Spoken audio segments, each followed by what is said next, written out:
नमस्कार विद्यार्थी मित्रांनो, BMS मराठी या यूट्यूब चॅनलवर आपलं पुन्हा स्वागत आहे। तर आज आपण पंचमहाभूत पैकी आज दुसरा महाभूत आज बघणार आहोत। आपण मागील व्हिडिओमध्ये आपण पृथ्वी महाभूत आहे यावर एक व्हिडिओ बनवला होता। आपल्या BMS युनिव्हर्सिटी एक्झाम मध्ये जे 5 हे महाभूत आहेत, तर दरवर्षी म्हणजे या 5 महाभूतापैकी आपल्याला एक महाभूत फिक्स आपल्या एलक्यू मध्ये पेपर 1 मध्ये आपल्याला पाहायला मिळतो। तर आता एक एलक्यू म्हणजे आपल्या जवळपास 10 मार्क कव्हर होते। आता 5 मार्काचे जे 5 महाभूत आहे, या 5 महाभूतापैकी एक आपल्याला एक महाभूत 100% आपल्याला ह्याच्यात आपल्या जे युनिव्हर्सिटी एक्झाम मध्ये पाहायला मिळतो। बराच वेळेस खूप वेळेस विचारलं गेलेलं आहे, त्यामुळे 5 महाभूत मध्ये जर तुम्ही केले तर हे आपल्या जवळपास एक एलक्यू फिक्स होतो। तर चला आज आपल्याला जलमहाभूत पाहायचं आहे। तर जलमहाभूताचं काय सांगितलं म्हणजे आपल्या BMS युनिव्हर्सिटी एक्झाम मध्ये आपलं कसं विचारलं जातं, नेमकं जलमहाभूत कसं जर विचारलं तर कसं विचारेल, पूर्ण जलमहाभूत स्पष्ट करा म्हणून असं प्रश्न जवळपास येतो आपल्याला आपल्या एक्झाम मध्ये।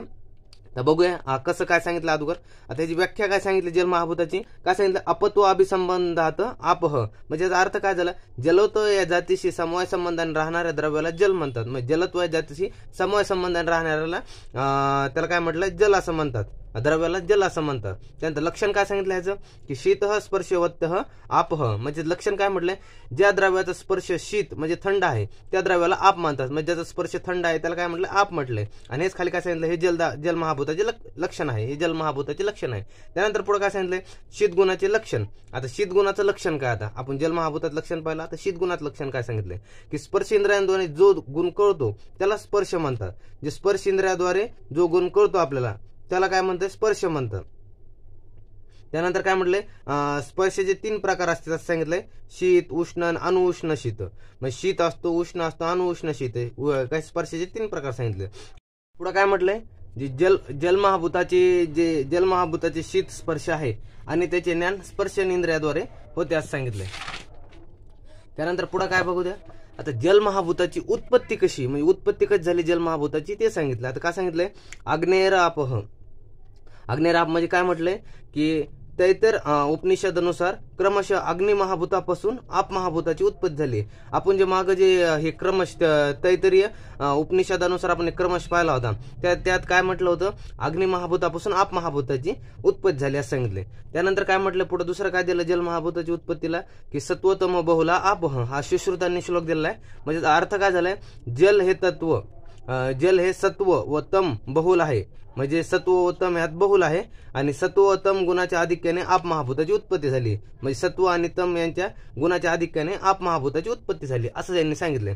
त्यानंतर पुढे काय म्हटलंय, वैशेषिक आणि तर्क संग्रह मतानुसार काय म्हटलंय, की जलमहाभूतात 2 प्रकार पडतात, एक नित्य आणि एक अनित्य। नित्यला आपण काय म्हणतो, परमाणु रूप म्हणतो, आणि अनित्यला काय म्हणतो, कार्यरूप म्हणतो। आता अनित्यचे बी पुन्हा 3 प्रकार पडतात, शरीर, इंद्रिय आणि विषय। आता यातलं शरीर मध्ये काय सांगितलंय, काय म्हटलंय, अयोनिश शरीर वरून लोकात, अयोनिश शरीर वरून लोकात सांगितलंय। त्यानंतर इंद्रिय म्हणजे कोण सांगितलं, जल म्हणलं कोणतं इंद्रिय, रसन इंद्रिय। त्यानंतर विषय म्हणला तर विषय काय असेल ह्याचा, ह्या महाभूताचा, नदी आणि समुद्र इत्यादी। आता काय पुढे काय म्हटलंय, आता जलाच्या अवस्था सांगितल्यात, आपल्या जलाच्या 4 अवस्था सांगितल्यात, कोणकोणत्या सांगितल्या ते बघूया आपण नेमके।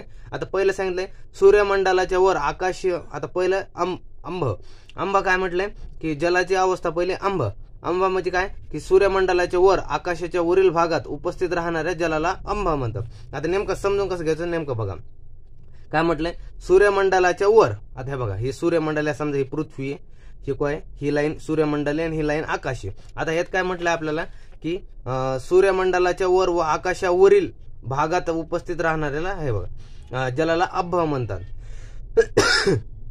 म्हणजे काय, आता सूर्यमंडलावर कोण, आकाश आहे, आकाशामध्ये आकाशावरील भागात राहणाऱ्या जलाला काय म्हटलं, अंभ म्हटले। त्यानंतर आता काय म्हटलं पुढं, की मरीची। आता मरीची म्हणजे काय सांगितलंय, मरीची 2 नंबरचा प्रकार सांगितलाय, सूर्यमंडल व पृथ्वीच्या मध्य भागातील जलास मरीची म्हटलंय। आता मरीची म्हणजे काय, सूर्यमंडल आणि पृथ्वी यांच्या दोघातील जे मध्यभागी जल असतं त्याला मरीची म्हटलंय। आता पृथ्वीवरील जलास मर म्हणतात। आता जे पृथ्वीवरील जल आहे त्याला काय म्हटलंय, मर म्हणतात असं म्हटलंय। त्यात आता अप म्हणजे काय, पृथ्वीच्या खालच्या भागात स्थित असणाऱ्या जलाला अप म्हणतात। आता जे पृथ्वीच्या खाली जल असतं त्याला अप म्हणतात असं सांगितलंय। आता त्यांना सांगितलं जलमहाभूताचे गुण सांगितले त्यांनी। आता गुण कोणकोणते सांगितले ते बघू द्या। पहिला विशेष गुण, रस आहे जलमहाभूताचा। त्यानंतर भौतिक गुण, कोणी चरकोक्त गुण म्हणतात त्याला, भौतिक गुण चरकोक्त गुण, ह्याला काय म्हटलंय द्रव म्हटलंय. त्यानंतर सुश्रुतोक्त गुण काय म्हटलंय सत्व व तम म्हटलंय. त्यानंतर प्रशस्त पादक्त गुण किती सांगितले 14. हा MCQ महत्वाचं, हे गुण ध्यानात ठेवायचे. आपल्या युनिव्हर्सिटी एक्झाम मध्ये जे गुण आहे, गुणवर 100% एक ना एक MCQ दिसतोच आपल्याला, की प्रशस्त पादक्त गुण जलाचे किती आहेत, पृथ्वीचे किती आहेत, असं हे ध्यानात ठेवायचे कोणाचे किती आहेत म्हणून. आता त्यानंतर काय पुढे सांगितलं आपल्याला, आता जल महाभूताचे आयुर्वेदिक महत्व व उपयोगिता. आता काय सांगितलंय की जल व आता काय सांगितलं पहिलं, जल व पृथ्वी यांचं मिळून मधुर रस तयार होतो. जल आणि तेज मिळून लवण रस तयार होतो. त्यानंतर पुढे काय म्हटलंय, शरीरातील घटक द्रव्यांचा विचार केला असता दिसून येते की 70% भाग हा जलद्रव्याचा असतो. म्हणजे आपल्या शरीरातला 70% भाग जलद्रव्याचा असतो व विश्वास सुद्धा तेवढेच भाग जलाने व्याप्त असते. आणि जे आपले पृथ्वी वगैरे विश्व आहे त्याचं बी तसंच ते जलाने व्याप्त असतं. त्यानंतर काय म्हटलंय, शरीर पोषणासाठी सर्वप्रथम अन्नावर संस्कार जलाद्वारे केला जातो. जे शरीर आपलं पोषणासाठी जे अन्नावर पहिला संस्कार होतो ते जलाद्वारेच होतो असं सांगितलंय. त्यानंतर पुढे काय म्हटलंय, बोधक कपाचा सर्वप्रथम जलप्रधान तत्वाशी संबंध येतो. म्हणजे बोधक कपाचा सर्वप्रथम जलप्रधान तत्वाचा संबंध येतो असं सांगितलंय. त्यानंतर काय म्हटलंय, शरीराच्या संधीच्या ठिकाणी श्लेषक कप वंगनाप्रमाणे कार्य करते. जे आपल्या शरीराच्या ठिकाणी ज्या ज्या संधी असतात त्या संधीत ठिकाणी कफ असतो, तो कोणता असतो, श्लेषक कफ असतो. ते तिथं काय करतो, वंगनाप्रमाणे कार्य करतो. जसं वंगन गाडीच्या चाकामध्ये जे आपण लावतो वंगन, त्यामुळे काय होतं, लुब्रिकेशन चांगलं होतं. त्याचप्रमाणे संधीच ठिकाणी श्लेषक कफ काम काय करतं, वंगनाप्रमाणे करतं, लुब्रिकेशनचं काम करतं. त्यानंतर काय म्हणते, हृदयाचे अवलंबन करणाऱ्या कफाद्वारा संरक्षण व पोषण केले जाते. जे हृदय असतं आपलं, हृदयाच्या साईडने कोणता कफ असतो, अवलंबक कफ असतो. आणि त्या अवलंबक कफाद्वारे काय होतं, ते हृदयाचं आपलं संरक्षण होतं, पोषण केलं जातं असं म्हटलंय. त्यानंतर काय म्हटलंय, न पचलेल्या आहार रसाचे रूपांतर मलात होऊन मूत्र, स्वेद, पुरुष इत्यादी माध्यमाने शरीराच्या बाहेर काढण्याचे कार्य करतो. म्हणजे पाणी असतं जल महाभूत आपल्या शरीरातलं, त्यातले न पचलेलं जे अन्न असतं, जे मूत्र असतं, स्वेद असतं, पुरुष असतो, हे शरीराच्या बाहेर काढण्याचं कार्य त्याचं मेन आहे. त्यानंतर काय म्हटलं, शरीरातील चय अपचय क्रिया ह्या उत्सर्जनासाठी जलद्रव्याची नितांत आवश्यक असते. जे शरीरातील चय अपचय म्हणजे कॅटाबॉलिझम, अॅनाबॉलिझम क्रिया, त्यानंतर उत्सर्जन म्हणजे एक्सक्रेशन, या जलद्रव्याची नितांत आवश्यक असते आपल्याला. या क्रिया या जेवढ्या आपल्या शरीरातील रिएक्शन व्हायसाठी हे आपल्याला जलतत्वाची, जलमहाभूताची आवश्यकता असते.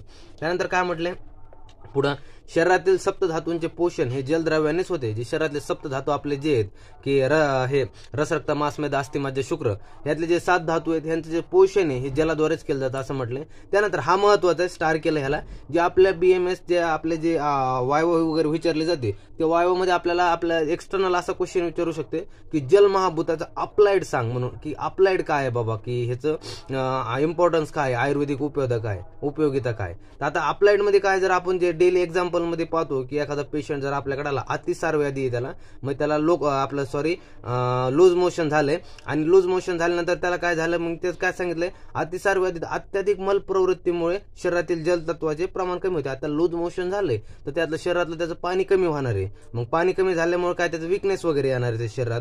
मग त्यानंतर काय म्हटलंय, त्यावेळेस त्याचा मृत्यू होऊ शकतो. म्हणजे शरीरातले वॉटर लेवल कमी झाल्यामुळे त्याचा मृत्यू पण होऊ शकतो असं म्हटलंय. त्यावेळेस आपण काय करतो, त्यावेळेस ORS पावडर मध्ये आपण जल मिसळून ते रुग्णास प्यायला देतो. म्हणजे आपण काय करतो, पाणी वगैरे घेतो त्यात ORS ची पावडर मिक्स करतो. तुम्ही घरी केला असेल असं बऱ्याच वेळेस, की तुम्हाला कोणाला लूज मोशन झाला असेल किंवा तुम्ही बघितलं असेल की ORS पावडर आपल्याला डॉक्टर देतात, आपण ते मिक्स करून घेतो. त्यामुळे आपले काही शरीरातले नाही का वॉटर जे मेंटेन आहे, जी वॉटर लेवल आहे ती मेंटेन होती असं सांगितलं. ते अप्लाइड मध्ये हे ध्यानात ठेवा.